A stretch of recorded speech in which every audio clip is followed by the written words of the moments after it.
All right, I'm back. Charles Moscowitz here. Earlier, I had on Dr. Jerome Corsi from Corsi Nation talking about the latest in the election steal. Now we're joined by Dave Erickson. Dave is the author of a new book about Lieutenant General Michael Flynn, Framing Flynn, the Scandalous Takedown of an American General. Dave, thanks for joining me today.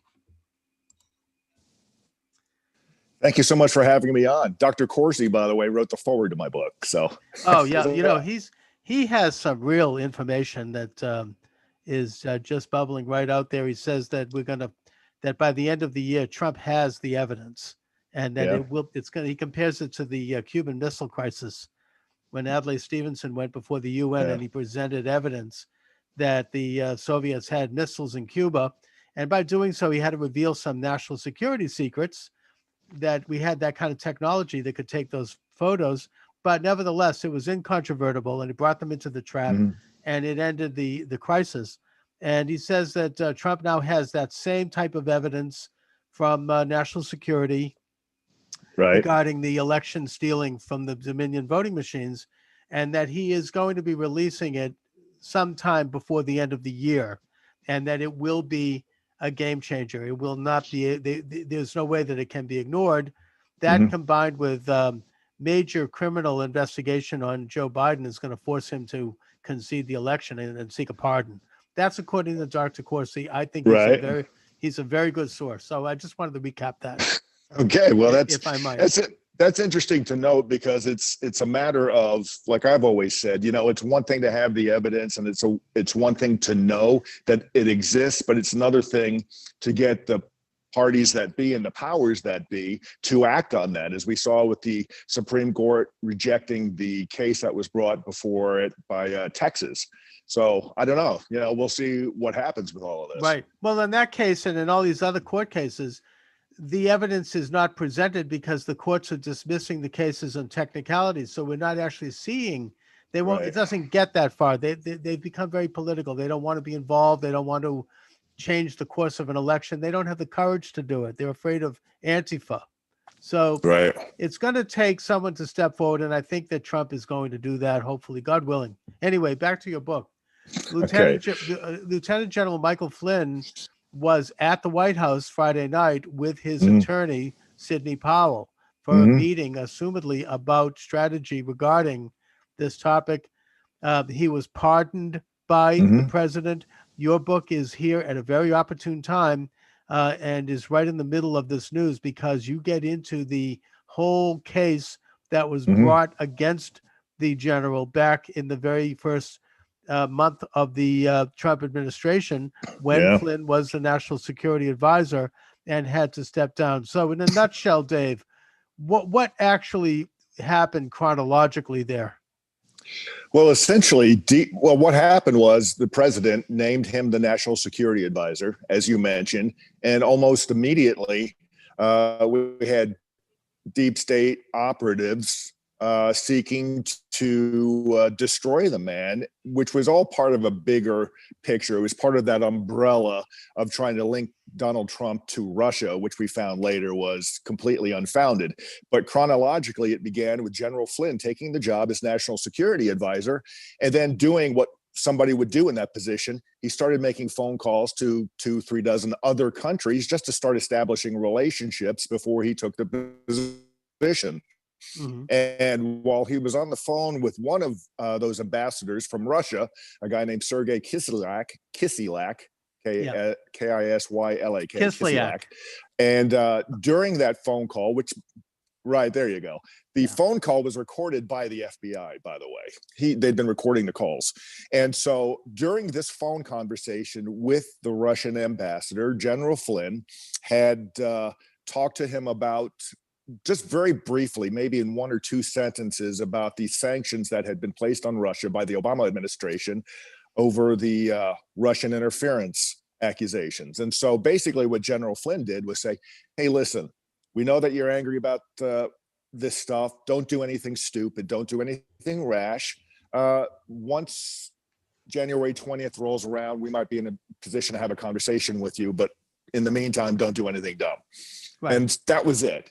So later, what happened was and this was actually Joe Biden's idea, was to try to prosecute General Flynn as having violated the archaic Logan Act from 1799, which prevents private U.S. citizens from engaging in negotiations with other countries.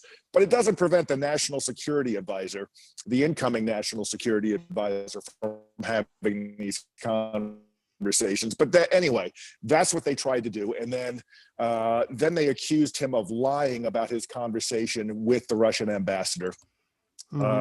Which he didn't do, because what happened was the FBI in early January, the FBI was going to drop this whole investigation of General Flynn, trying to link him to Russia because they didn't feel like he committed any kind of a crime.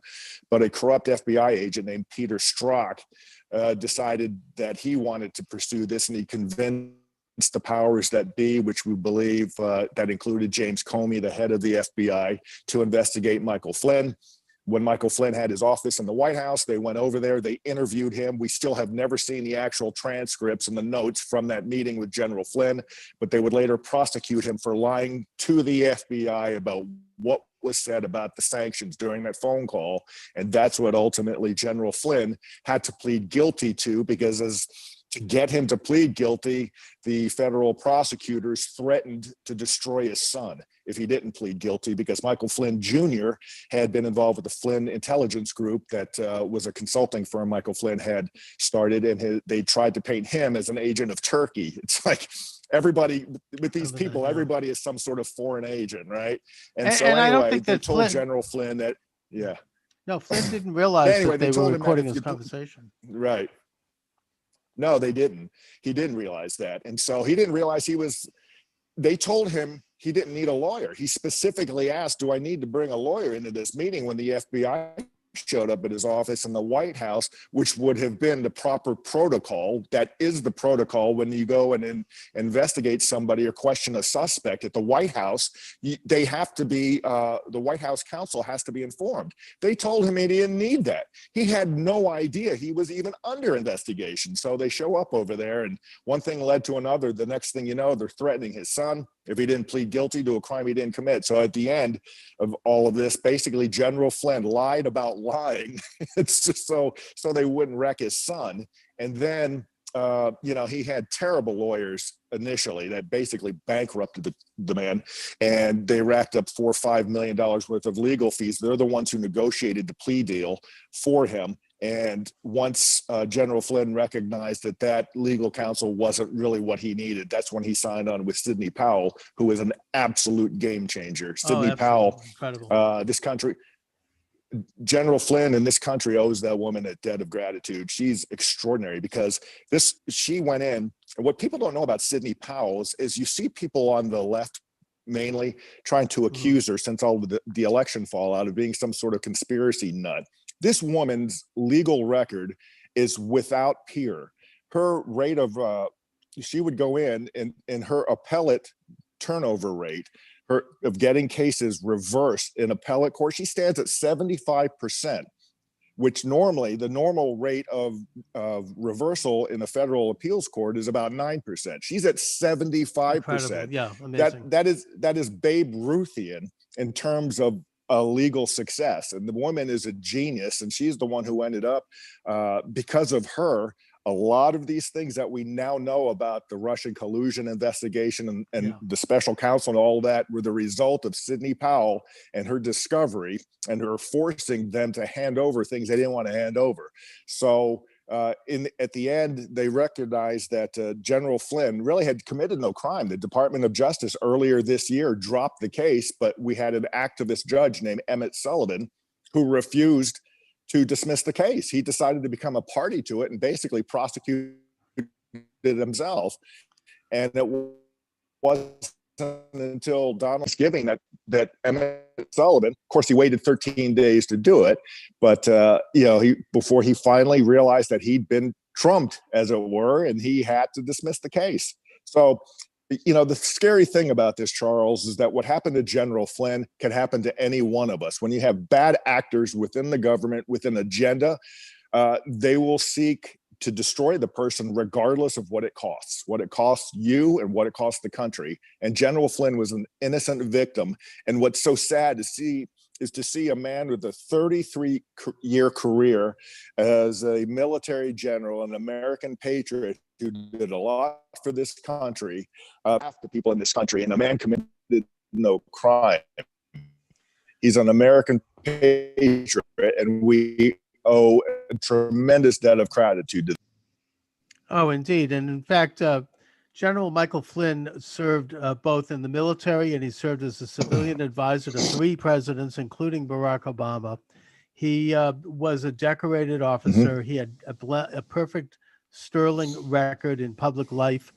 And that to have this done to him, to have the FBI lure him into basically a perjury trap, tape his conversation, catch him saying something that he didn't quite remember the same way, then threatening to bankrupt him and to put his son in prison unless he said what they wanted him to say.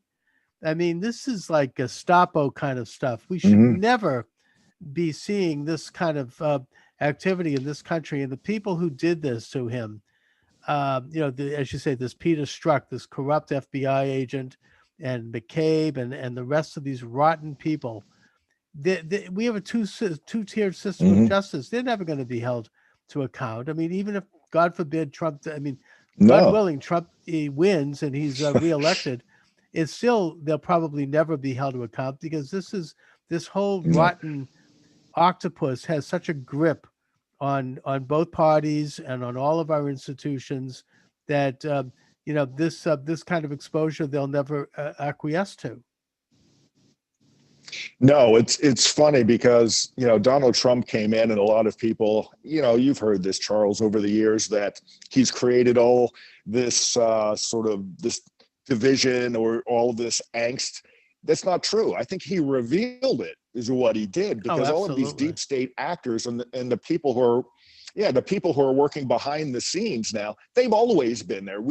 Nobody was willing to call it out and try and do something about it until Donald Trump came along these last 4 years, and we've seen it all. We've seen what happened with the bogus investigation into Russian collusion, which actually began. Hillary Clinton floated this idea at the beginning of the Crossfire Hurricane investigation to try to divert attention from the FBI investigation into her email server and those missing emails. And so we had this bogus Russian collusion investigation all of these years, and General Flynn was kind of a offshoot of that. It was all under the same umbrella, and everybody was being painted with the same brush. But you've got bad actors with a narrative and with an agenda, and you have to ask yourself, do any of these people love this country? Because anybody who loves this country couldn't do what they've done for these last 4 years. And you're absolutely right. Peter Strzok got himself another job. He got fired from the FBI. He's teaching out east. He's a professor somewhere now. And so these people will never see the inside of a jail cell, though they should. No, I mean, they're motivated by this cottage industry called Trump derangement. People, they're being conditioned day after day after. This as a media guy, you never see a positive story about Donald Trump. I mean, ever. It's all this drip, this Chinese It's like Chinese water torture every single day, drip, drip, drip. And the stupidest stories. I mean, That's true. You got the 3 major networks talk about the fact that he ordered an extra scoop of ice cream at a state dinner. I mean, it's just bizarre. Right. I mean, it's, So this is what they're depending on, the Mockingbird press. And, meanwhile, you have, as you say, a man like Michael Flynn be besmirched. Michael Flynn was always, I think, someone who was troublesome to the deep state, because Obama, in one of the few things he actually said to Trump in the one meeting after Trump won, was, don't hire Michael Flynn. So, I mean, Flynn is. I talk about that briefly. And you can see that the guy. That briefly, Charles. I said that. And he is a bit of a loose cannon. No, it's funny because he's absolutely a loose cannon in a lot of ways, but really sort of drove that home for a lot of people was his speech at the Republican convention when, he had those chants going of lock her up when he was talking about Hillary Clinton. But even before that, he so angered Barack Obama because he used to publicly call out U.S. policy in the Middle East, which he just did not see eye to eye with Barack Obama on. And the Obama administration's refusal to call out radical Islamic terror for what it was. Radical Islamic terror. He wouldn't do that. And so he really got under Obama's skin. So there, Barack Obama is in his one meeting with his successor in the Oval Office. And what's on the forefront of his mind? Trying to torpedo Michael Flynn from getting a job with Trump. And of course, Donald Trump, being who he is, 8 days later, named him National Security Advisor.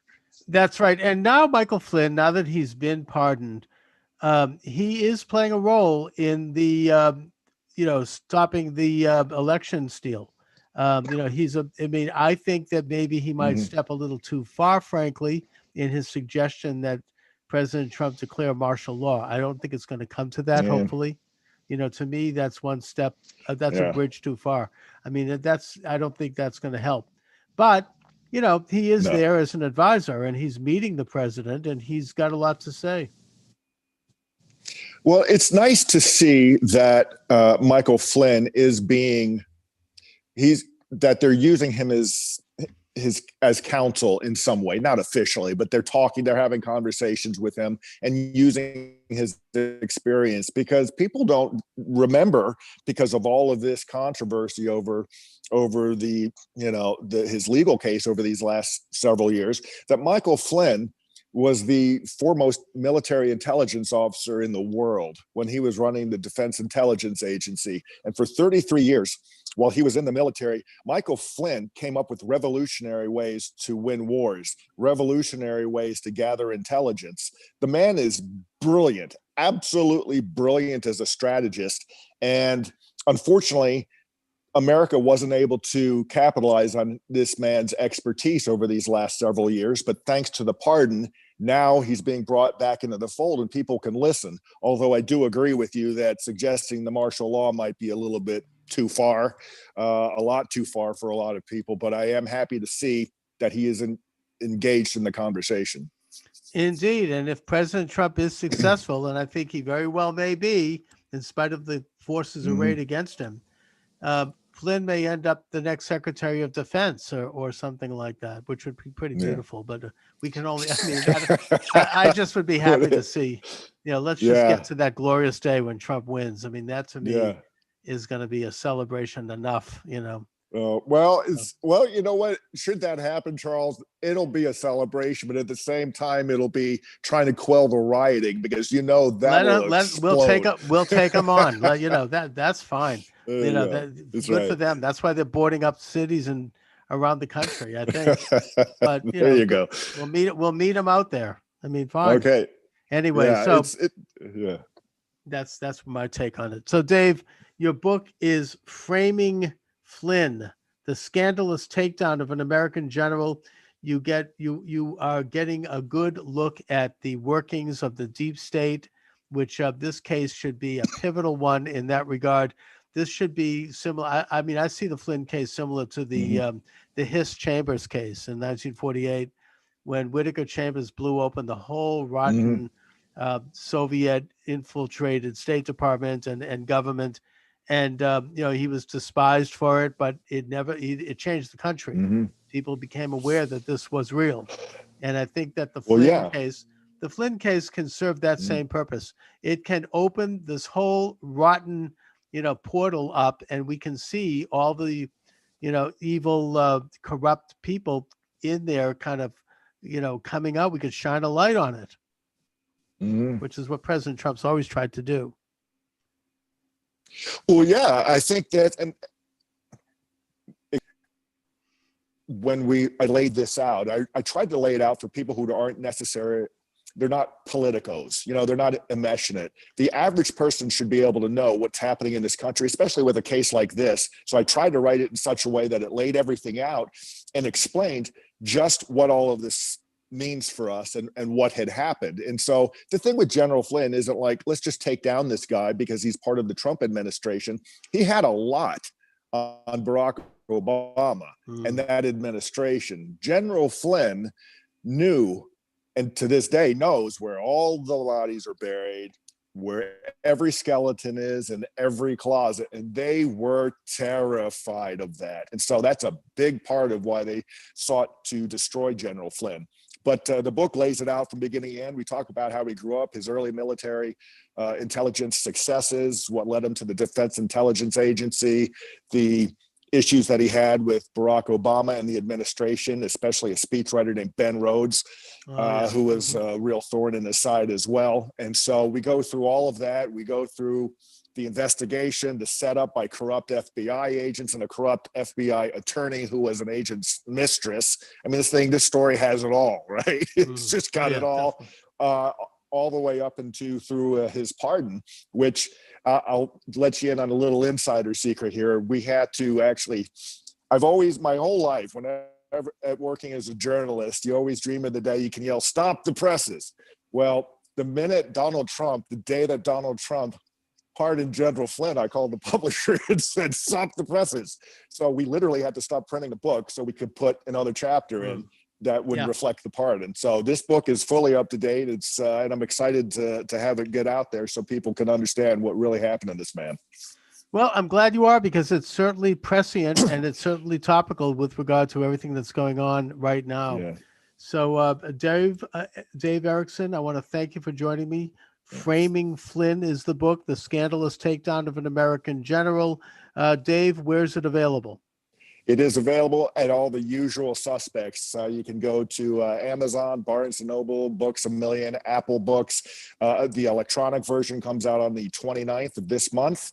And, for Kindle, Nook, Apple, all that stuff. And then the hardcover will be out after the first of the year. So. All right, excellent. And is there any other websites you'd like to mention or where people could read your work? You can always go to thedaveerickson.com. It's Erickson, by the way. A lot of people confuse me with the phone manufacturer, but no. Excellent. All right. Yeah. Listen, Dave, thanks again. Thanks for joining me this afternoon. Charles, thank you so much for giving me an opportunity. Really appreciate it. All right. Take care.